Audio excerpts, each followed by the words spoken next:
to me, particularly around work, your work life, being a professional. You know how you go to one of these leadership seminars or something?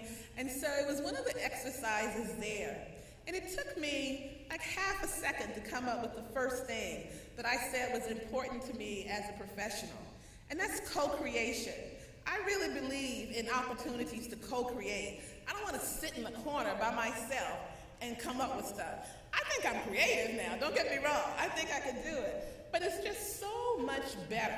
The results and what you come up with is so much better when we can co-create. And so as part of this alliance, we want to ensure that we have built-in opportunities for co-creation. You have a good idea. Let's come together, let's co-create on where we could take that idea and go further.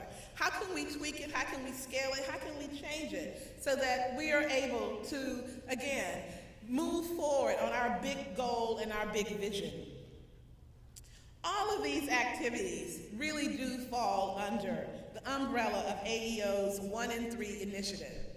As you recall, after releasing the report last year in May, we made a commitment at the Clinton Global Initiative America.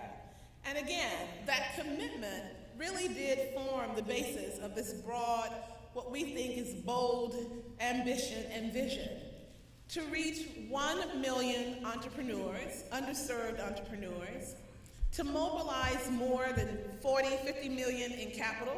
And hopefully you'll hear from some people who says, that's nothing, Connie, we gotta go bigger than that. I'm looking at my friend here, Mitch Jacobs, so who you'll hear from shortly. But to mobilize that capital, and then to also create, as I said, minimally 500,000 new jobs, all within the next 5 years. Now, you can't have a campaign without leadership. AEO is forming the 1 in 3 Leadership Council, which will help to shape our strategic strategy, our strategic path forward in moving out the campaign, but even more so, meeting our goal, those goals of reaching 1 million entrepreneurs. We're inviting members to join the Leadership Council, and I am happy to announce that we have several people, corporations, companies, who have already stepped up to help us introduce the new Leadership Council for the 1 in 3 campaign. I am honored to say that Lisa Hall, who you just heard from this morning as our opening plenary speaker, has joined the membership of the Leadership Council. Capital One has stepped up and is a member of the Leadership Council. And we will be adding others. Again, we're very excited about the initial people who have said yes. Many of our judges here last night have said, this sounds great, I want to be a part of that. But I am thrilled to be able to say that Mitch Jacobs, the founder of On Deck Capital, has not only agreed to be a member of the Leadership Council, Mitch is the co-chair of our 1 in 3 Leadership Council. This is the hardest working man I know. Not only is he the founder of On Deck Capital, but it wasn't his first entrepreneur task. He has, I think, been an entrepreneur since college.